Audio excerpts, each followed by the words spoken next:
Hello, I saw your problem on discussion board. You told it's a 95% confidence interval, so that leaves 0.05 in the it's two-tailed, and so the critical value is 1.96.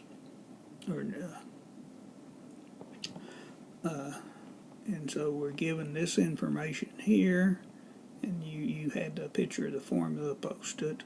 So you take a difference in the piece of 1 hat and piece of 2 hat, plus or minus the critical value is E sub c, and times the square root, and here's piece of 1 hat times q sub 1 hat. The way I obtain this is just 1 minus piece of 1 hat.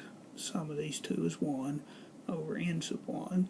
Then you do the same thing with this set of numbers.